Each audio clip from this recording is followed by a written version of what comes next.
Welcome to the Hope for the Animals podcast, sponsored by United Poultry Concerns. I'm your host, Hope Bohannick, and you can find all our past shows by going to our website, hopefortheanimalspodcast.org, and you can reach me with your thoughts and questions. I would love to hear from you. My email is hope@upc-online.org. So today on the podcast, we have an interview with Tracy Glover from Sweet Peeps Sanctuary. So I want to start an ongoing series that we're going to call the Microsanctuary Series, where we're going to feature a different microsanctuary, and I want to have this series maybe once a month or maybe once every other month. We'll see how it goes, but certainly through the summer.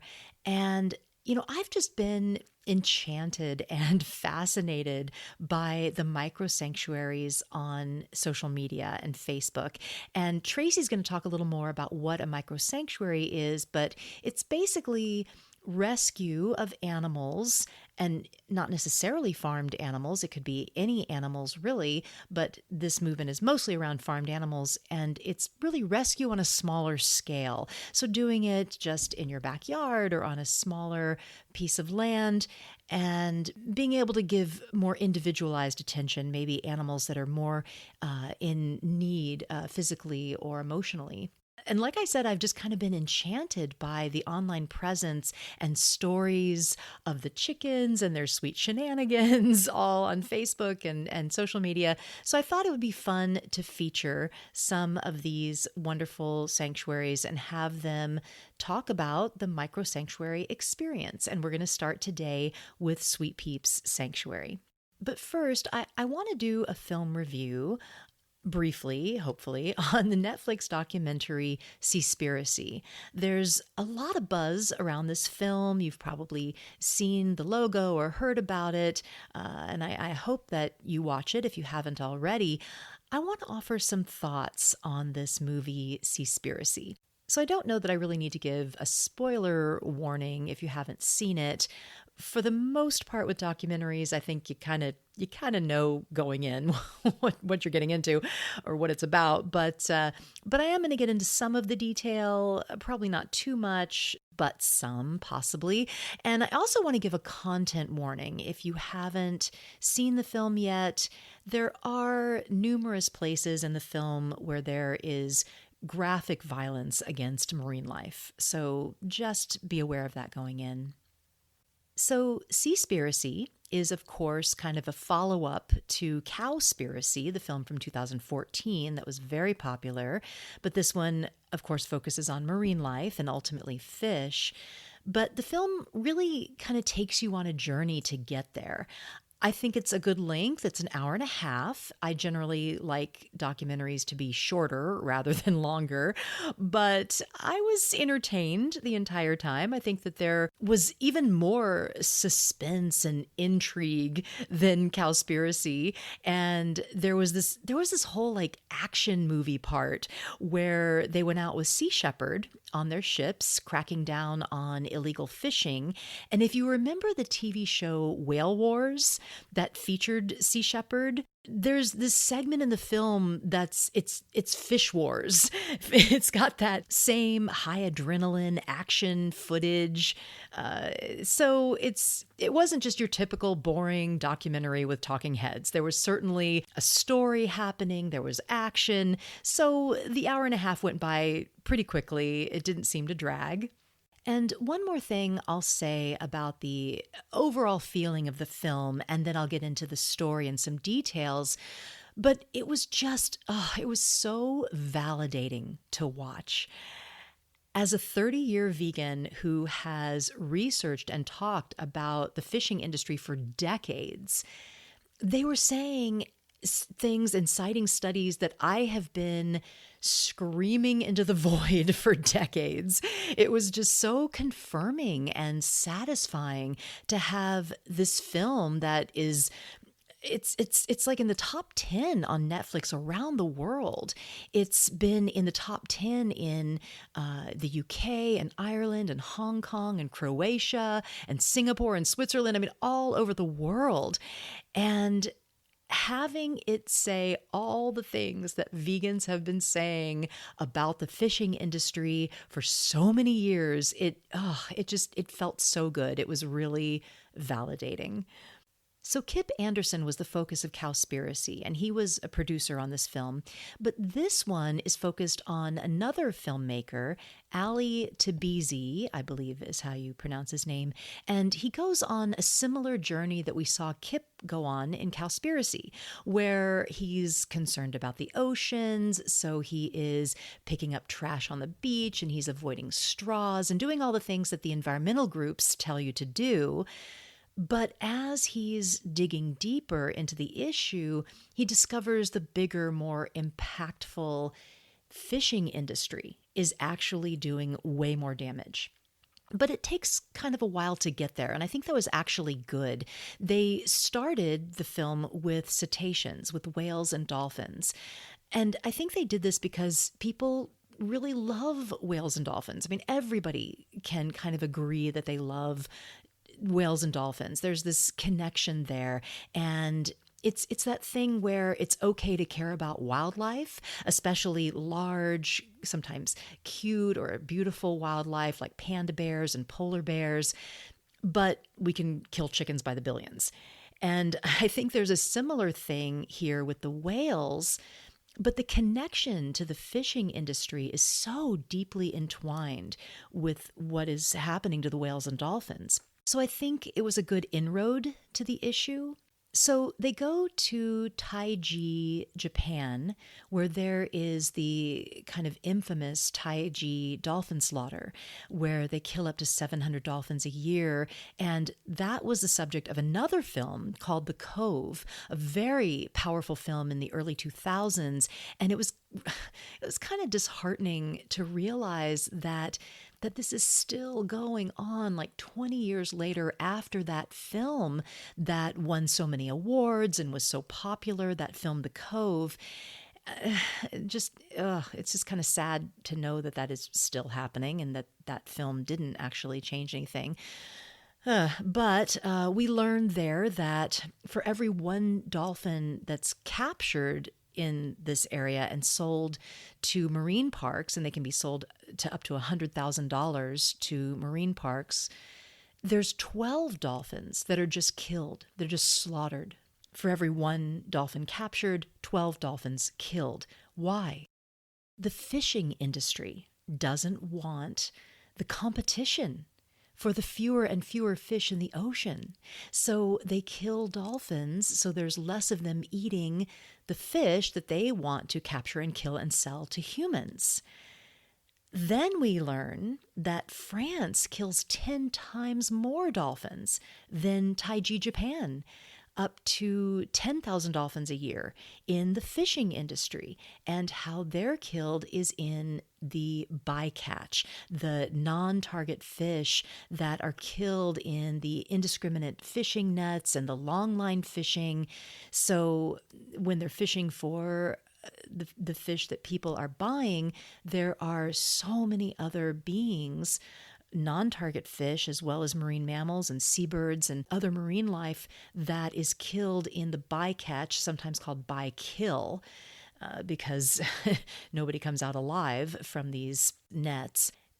And I talk more about this in another podcast, The Reason for Vegan Series 9, The Fishing Industry Exposed. And I'll put a link to that in the show notes. So if you want to dive a little deeper into that, into the fishing industry and how they work and the bycatch issue, I recommend listening to that one as well.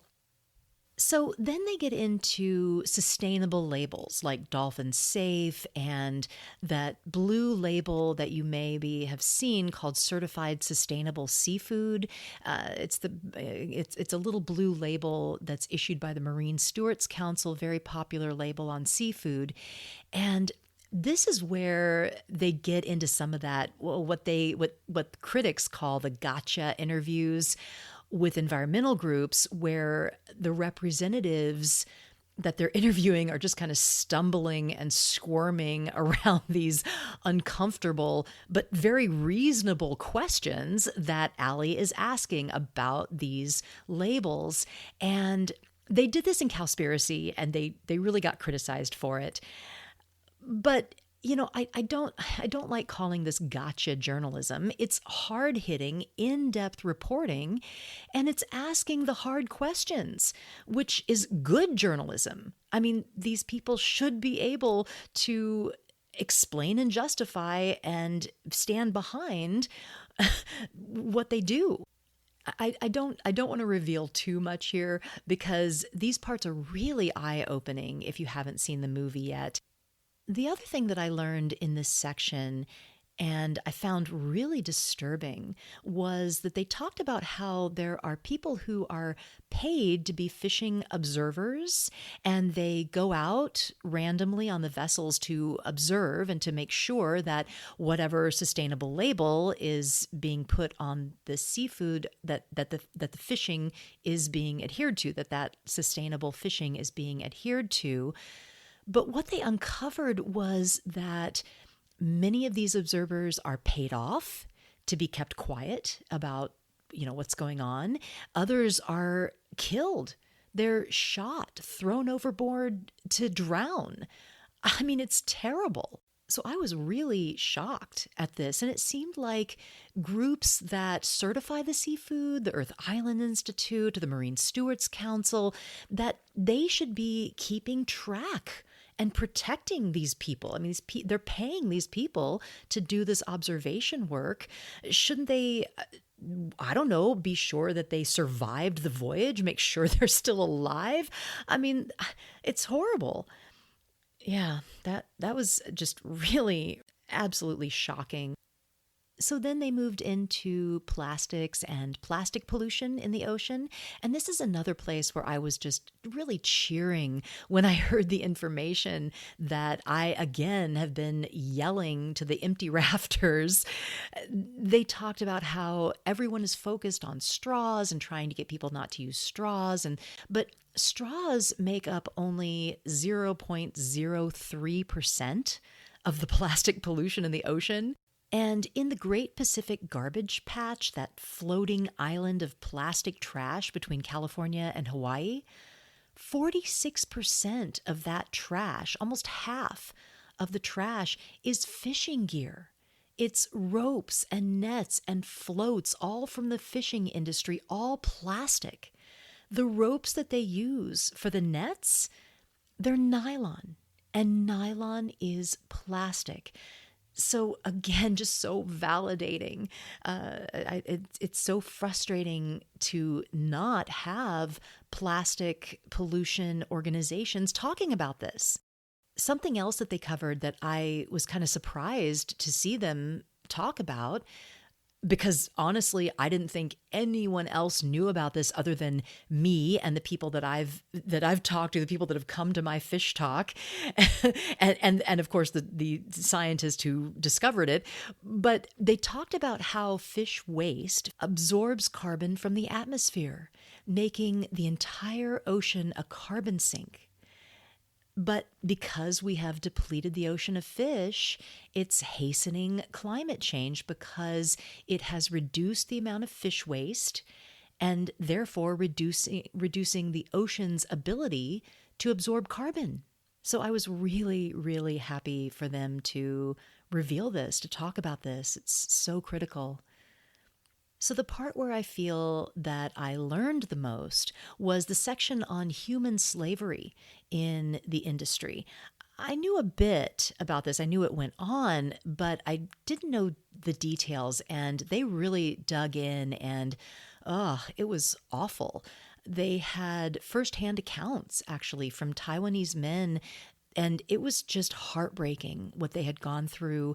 They were being coerced into going out, thinking that it's a job, but then they're beaten and starved and they're never paid. There's no money and there's no way for them to get off the boat for possibly months or years. It was awful. So they had this really interesting animation segment here where they kind of showed the enslaved person's experience, and it was brutal. I'm really grateful that they included that. So, not surprisingly, the film has already had a series of criticisms from ocean conservation groups and other environmental groups that were targeted by the film. And they're debunking some of the studies, saying that it was misinformation or misinterpreted. And I don't want to dismiss this because this is a huge issue in the vegan movement. We should always use good data, good science. The truth is horrible enough. We don't need to exaggerate it. And that can leave us open to criticism, to being dismissed. But I do think that their sources were good, at least most of them. I can't vouch for all of it, but I think this for two reasons. One, on many of the screenshots when they were talking about a study or some science, they put the source of the information in a footnote at the bottom of the screen. I don't think they've done that in the other films. I could be wrong, but I don't remember noticing it. But I certainly noticed it with this one. And at the bottom right-hand corner of the screen, there was often a footnote from the study they were citing. The other reason why I think it's good science and why I kind of know it is, at least a lot of it, is it's the same studies that I've been citing for years. I was really shocked to see that a lot of it was the same stuff that I had been researching since I've been deeply researching this issue. They used a lot of the same stats, and I knew that those were from good peer-reviewed studies and reliable sources. But really, even if half of what the film says is true, the oceans and the fishes are in trouble, and so are we. Okay, so I'm going to wrap up here soon, but I do have a couple of critiques. Now, certainly, I feel that overall the film was just awesome, and I do highly recommend it. But there's just a couple things I'd like to mention that maybe could have been improved. And one is that I feel that they relied too heavily on U.S. experts, even though they went all around the world for the footage. I mean, most of the film is filmed in other countries. They were in Japan and Taiwan and Scotland and lots of other places. So, for instance, in Taiji, I'm sure that there must be Japanese groups working on this dolphin slaughter issue. I mean, after it's been exposed for 15 years from the Cove movie, maybe there's not, but I would bet that there are at least independent activists working on it there, if not full organizations, and I just wish we could have heard from them. And you know, I totally get that this kind of film is very hard to make. There's probably a ton of logistics. They possibly would have had to have interpreters and subtitles, and, you know, it might have just been too hard. But when I hear about animal issues in other countries, I always think of the activists there that are on the ground doing the work day in and day out that don't get any recognition and will hear about the issue from a U.S. talking head, generally a white guy, you know? So I just wish that we could have heard from some of the activists who were in these places working on these issues, because I know that they are there. My other criticism is that they did at the very end have a brief section on fish pain and sentience and emotion on the actual individual fishes, but it was really brief and not very in depth. I would have really liked to have seen a longer, stronger section on fish's lives and why we shouldn't kill fish as individuals, not just as the integral part of the ocean, you know, just not just the environmental issue. So that was kind of disappointing. They kind of made light of it. They had this interview where the person was talking about how fish communicate through fish flatulence, and they laughed about it. And I don't know, it wasn't satisfying enough to me. I just feel like they should have and could have gone way more in depth in this section about individual fishes and their emotional needs and their individual desires. And yeah, I felt like it really fell short. But overall, a fantastic film. I highly recommend it. I hope you enjoyed my review of Seaspiracy, and if you have any thoughts on the film, something that I missed, something that you want to talk about, please email me. You can email me at hope@yourstory.com. upc-online.org. Okay, let's get into our interview for today. Okay, so on the podcast today, we have Tracy Glover. Between college and law school, Tracy worked as a rescue and cruelty officer with the Humane Society of Ann Arbor in Michigan.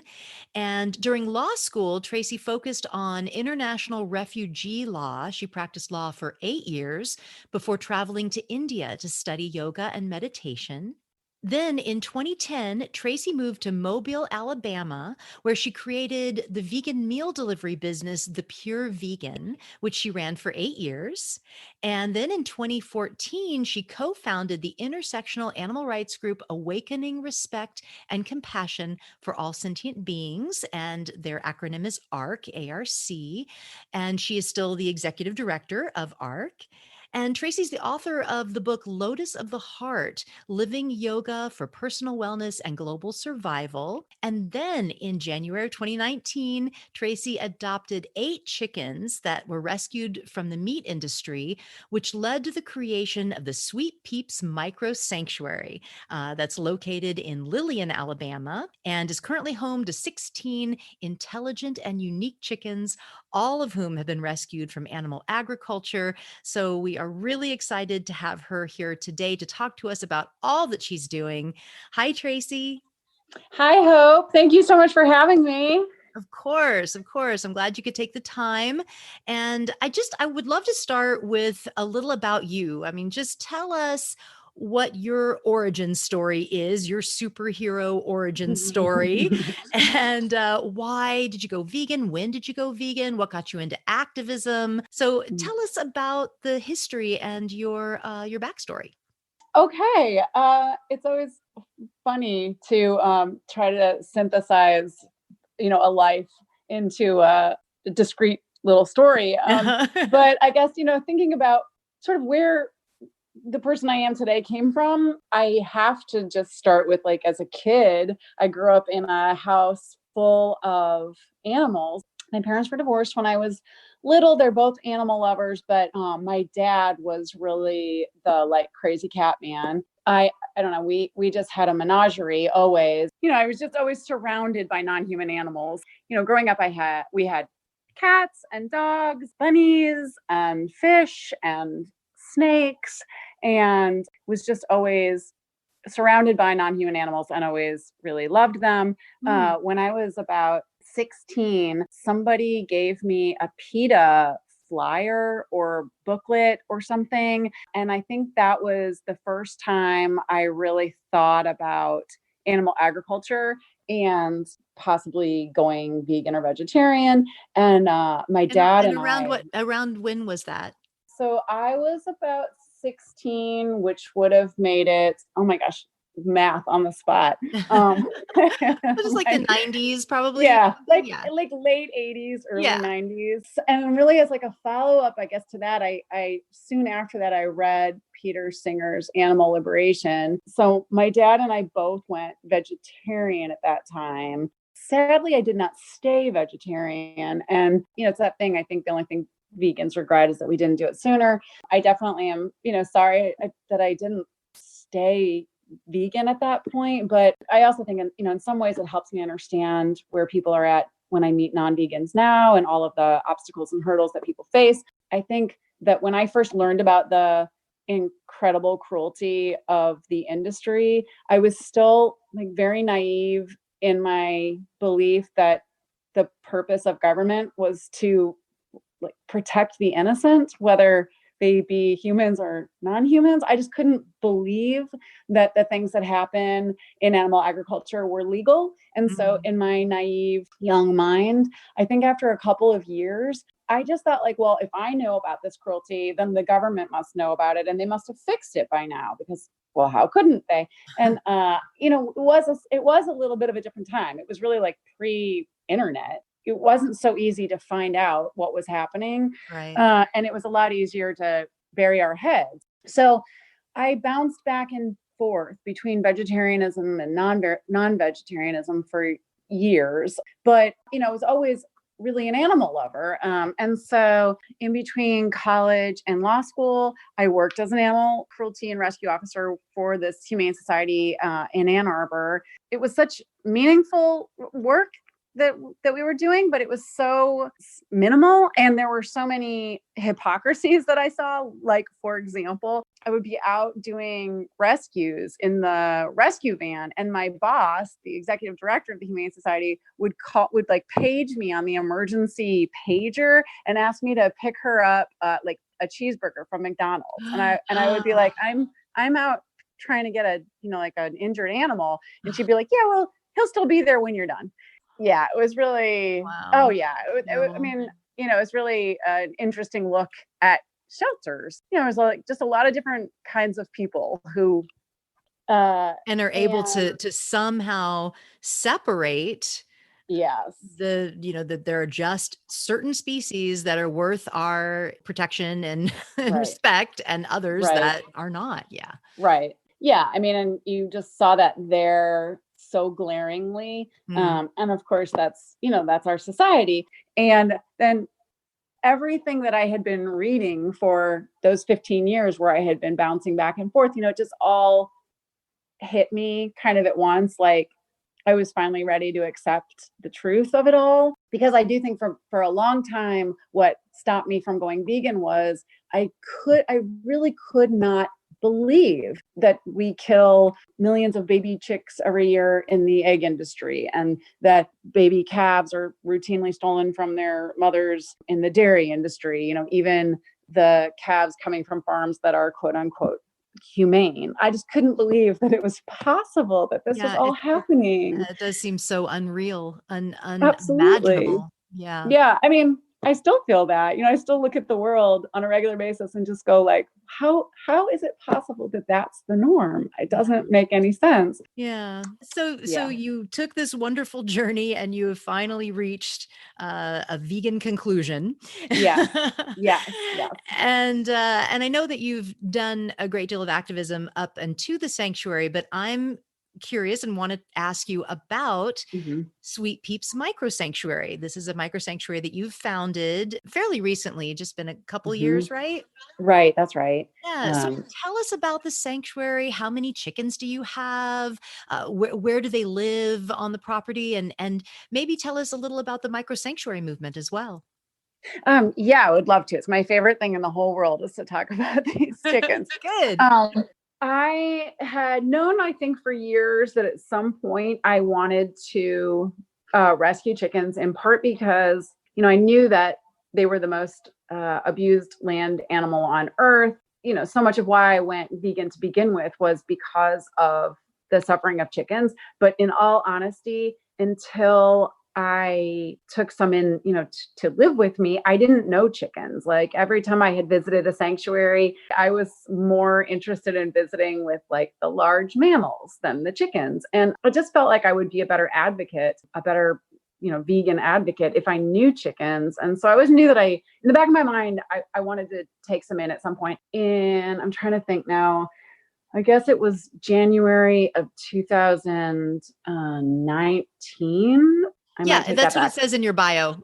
Okay, thank you. Thank you. So so January 2019, there was a big chicken farm in Colorado that went bankrupt, and they were housing something like 40,000 birds. And when they went bankrupt, they turned off the heat and they stopped feeding them. They put out, I guess, a call to local farmers or something, that if other farmers wanted to come and take any of the birds, they could. And there was a local sanctuary that found out, and the farm owner let them go in and rescue as many birds as they could. They then started contacting, other other sanctuaries, and the word just sort of spread really on social media, I think. And I saw a Facebook post. At that point, there were rescuers in the sheds, and they were going to rescue as many as they had homes for, and no more. So there were like 40,000 birds there, and they, it was like, if people would step up, they would pull out more birds. And if people didn't step up, they couldn't, because they didn't have homes for them.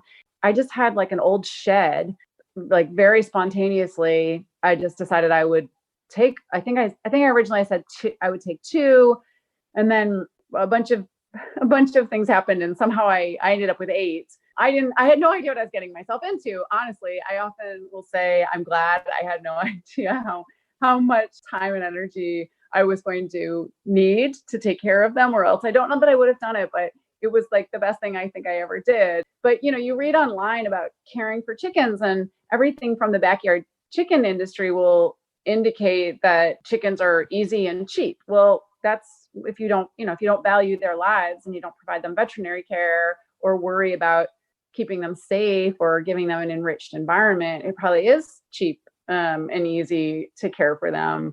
Their needs are not unlike dogs and cats in terms of veterinary care and enrichment. And really, unless we keep them in the house, you need to provide predator-proofed housing, which is also time-consuming and costly. But anyway, I took in these 8 birds. I knew nothing about chickens. I joined the Vegans with Chickens Facebook group and learned, I still learn more from people in that group than from anywhere, including from my vets, even the avian specialists that I go to now, because the avian specialists, they're used to treating more like parrots and parakeets. The regular sort of like dog and cat vets, if they see birds at all, it might be backyard chickens. And most people, again, with backyard chickens, they don't provide the same level of veterinary care to them as they would their dogs and cats.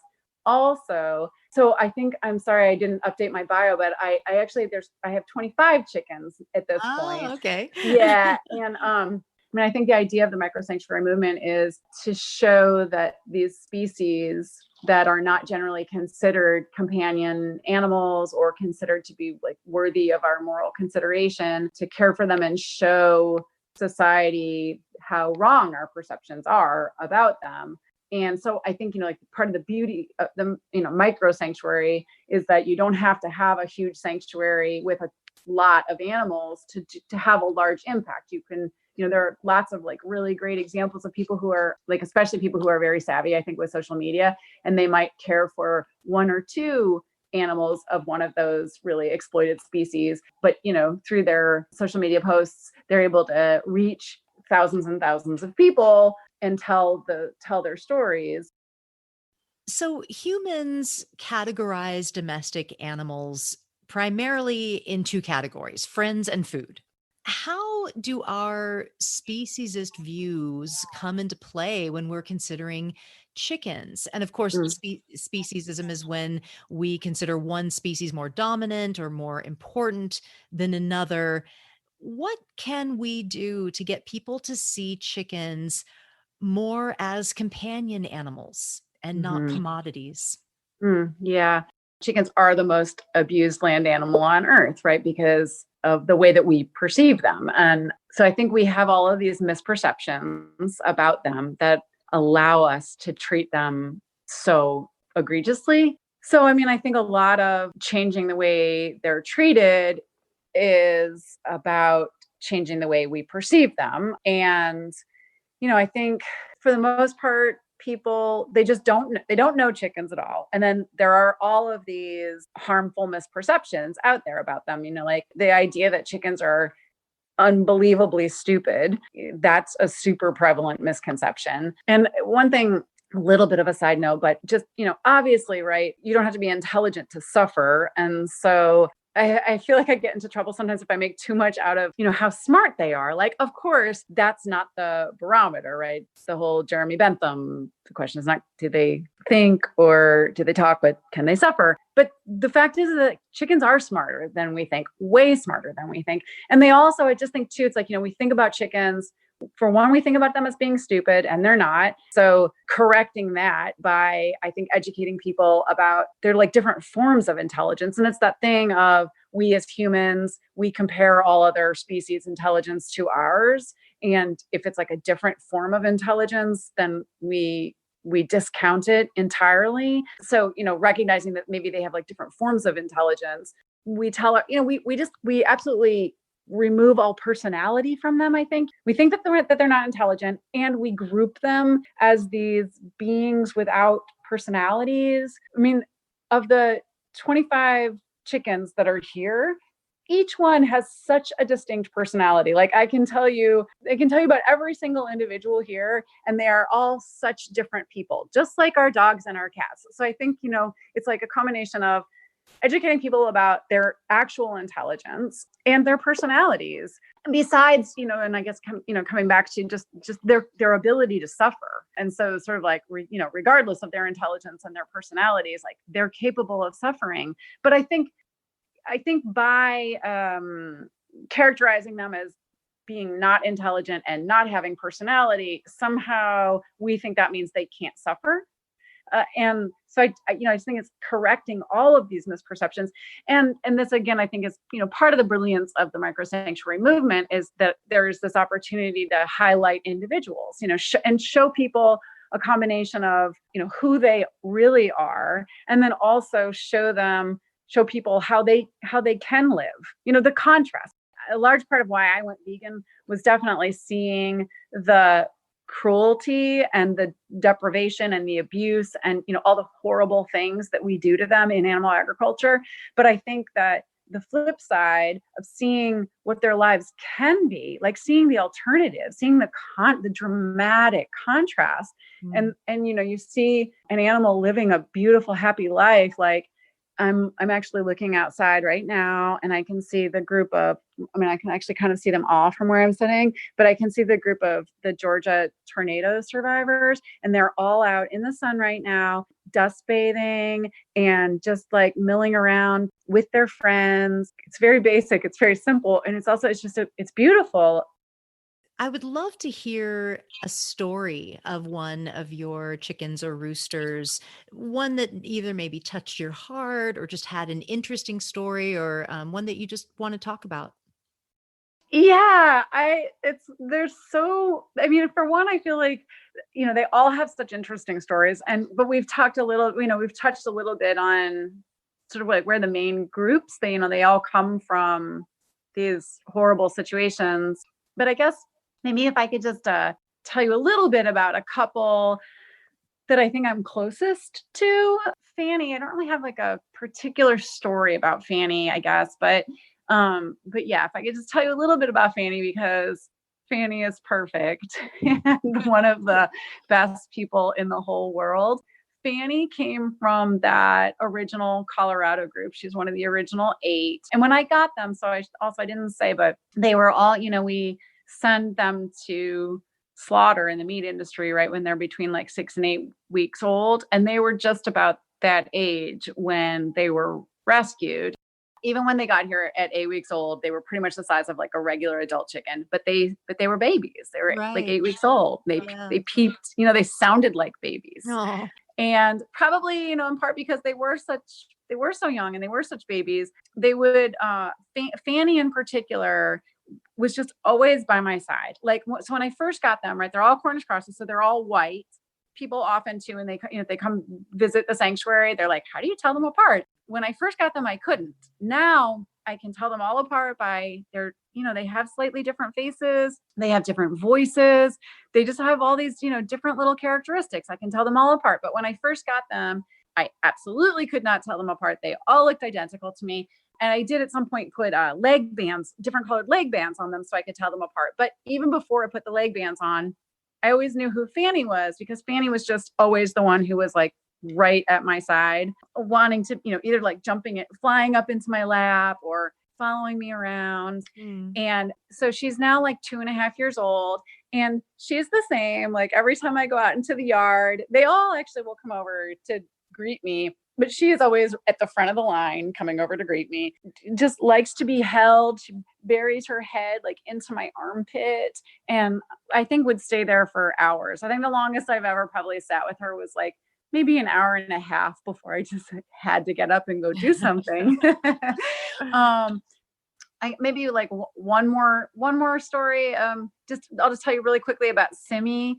So Simmy was part of the Georgia tornado rescue. And when I first took in actually there were 7, and one of them, her injuries were too severe and she had to be euthanized. But I took the whole group to the vet when I first got them, and the vet recommended that we euthanize Simi as well. So she had a broken leg, and just her overall condition was really bad because so they had been in this destroyed shed for I think a week before they were rescued. So they had been without food or water and injured when they were rescued. So when I got my group, right, they none of them were walking. Most of them had like deep lacerations, and like I said, Avi had a broken wing, Simi had this broken leg, but just her overall body condition was just bad. The vet recommended euthanizing her, but because I am connected to people who have chickens with disabilities, like I knew it was possible that if nothing else, I could get her a wheelchair and I could give her a good life. And, my vet has never dealt with anybody. Like, I don't think he's ever dealt with a vegan, probably. And he was really, he took care of a lot of the backyard chickens in town, but for the most part, people are maybe treating them for worms and not a lot else. I had to really fight with him. I mean, I probably spent 2 hours fighting with him, and eventually we concluded that, there was no harm in trying. And then he put her in a splint. And for about a month, I built a sling for her, and she lived inside with a cast on her leg, basically. And in her sling, after a month, when you say a sling, do you mean like a little harness with wheels, or what was yeah. So it was like it was basically, I think I bought a ferret. I guess harness? it's like a hammock. It's like a ferret hammock. Uh-huh. And I just attached. I bought PVC pipe and watched a YouTube video and basically constructed like a wheelchair, although we never used the wheels. And for that first month, after she came out of the cast, I thought the wheels apparatus would sort of support her and she could relearn to walk. It was like, I think what I built was too heavy for her. So the sling though was like, it's just PVC piping basically with this ferret hammock. And the idea was to keep that leg, that was in the cast straight. And then even when the cast came off, still to keep the leg straight as it healed. And I think once the cast came off, I just lowered it a little bit so that her feet would touch the ground. And then I just had to work with her, kind of like physical therapy, to get her to slowly start to use that leg again. Within maybe a month after having the cast off, she started to really walk on it. She runs on it and just has done so well. To fill in images of any of this, I'm always posting photos and videos on the Sweet Peeps Facebook page and Instagram page too. So if anybody's listening and they're like, I have to see this. That's great. I love it. Well, we'll put links to those social media pages in the show notes. So okay, fabulous. Thank you. Yeah.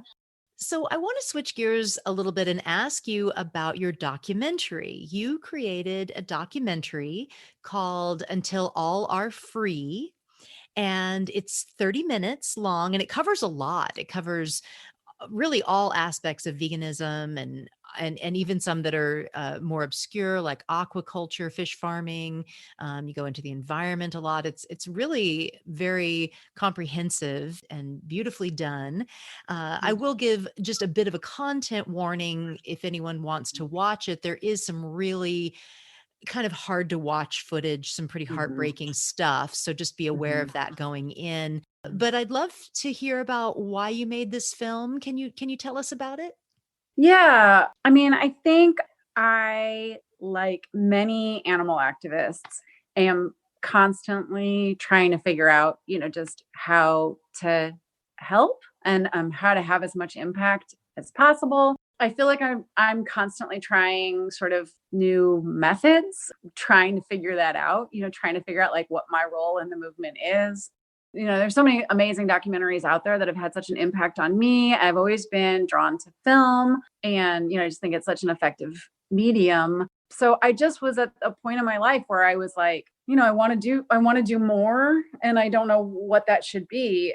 I remember before making the film, reaching out to some activists who I admire, including Bruce Friedrich, who's in the film, asking him like what he thought the greatest need in the movement was. And I can't remember exactly what his answer was, but the message that I got was figure out what you're good at and what you like to do. The movement needs everything. We need people from all walks of life doing all kinds of things. That was good advice. And yeah. And you say something in the film I wanted to ask you about.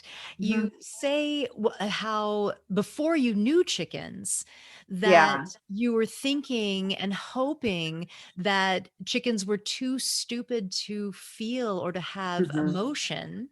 And you kind of touched on this earlier, talking about animal intelligence. And I guess my question kind of is, does it even matter? Does a lack of intelligence matter at all, whether we exploit an animal? But in the film, of course, you say that once you knew chickens, and I'll read this quote because I loved this quote. You said, as a species, chickens are incredibly social, gentle, curious, and smart. I had no idea what amazing little people they were. And it's just such a sweet quote. I loved that. So tell us what you learned about chickens from living with them. Yeah. To answer your first question, I think it doesn't matter, right? I mean, I think there's two parts to that, right? I did think, and I think many people do think, that they are too stupid to suffer.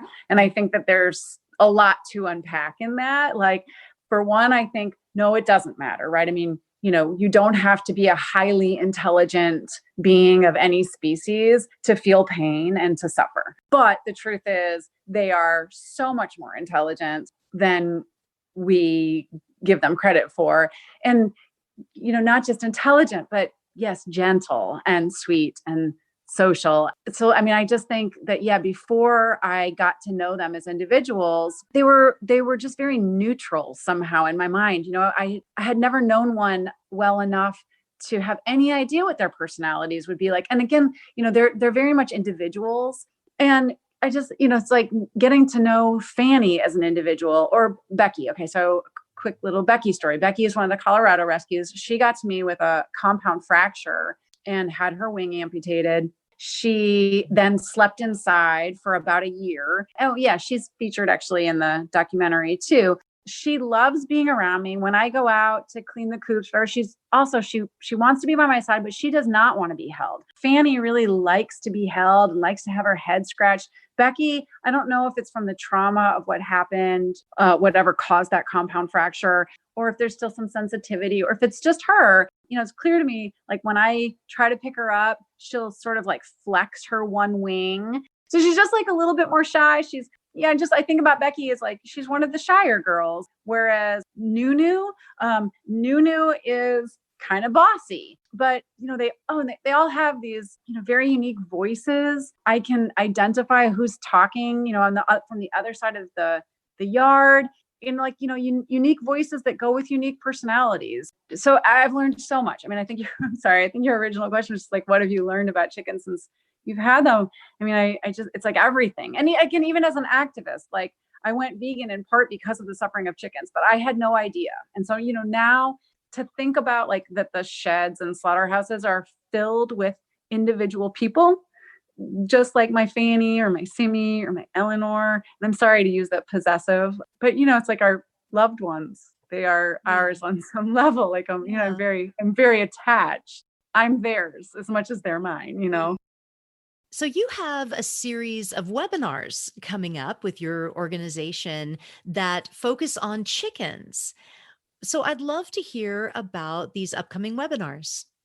My group ARC is about to launch a webinar series on the chicken industry, looking at sort of the many different ways that the chicken industry is harming the planet, from obviously the animals to the environment to workers. We have Erica Meyer scheduled to do our first webinar on May 13th, which will be an overview of the chicken industry. We don't have any other dates set in stone yet, but basically the plan is to do one webinar a month through the fall. And we'll also be looking at the legal status of chickens. And we had Justin Van Cleek, who's going to speak about the backyard chicken industry. So hoping to just really do a really comprehensive look at kind of all the main evils of the chicken industry. And you can find all of the dates and all the information and everything up on our website. Great. And I'll put a link to that in the show notes so people can Great. register. So Tracy, what gives you hope for the future? There are so many things. One thing, honestly, it is so far from like the work that I do, but all of the food technology advances give me a lot of hope. Like I look at meats, but also like lab grown, clean meat, looking at the transformation of the dairy industry. The changes that are happening, I think, in food technology are really, I think, taking society, in a big leap forward, maybe even sort of beyond where we are ethically.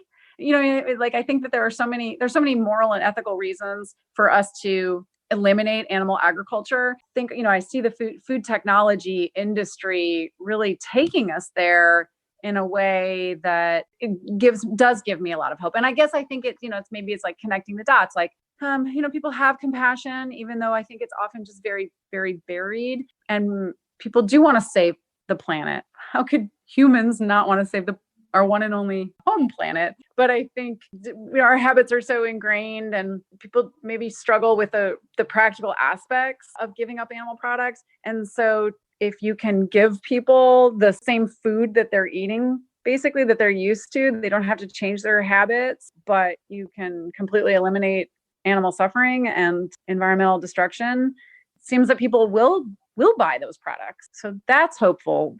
That gives me hope. Yeah, I think that there are just a lot of changes happening right now in the world that are hopeful. Just seeing so many more vegan options out there, seeing so many more people mentioning veganism. Like it seems that veganism has become a real possibility for a large segment of the population in a way that it never has before, for a lot of reasons. Well, I've really enjoyed spending this time with you and learning about Sweet Peeps Microsanctuary. Thank you so much for talking with us today. Thank you so much for having me. It's been really great talking to you, and thank you for all that you do. Yes, you too, Tracy. Thank you for listening to the Hope for the Animals podcast. If you know and love a microsanctuary that we should feature in our Microsanctuary series, please let me know. And if you enjoyed today's podcast, I hope you will share it with others, hit subscribe, and put us in your listening library. How about a 5-star rating while you're at it?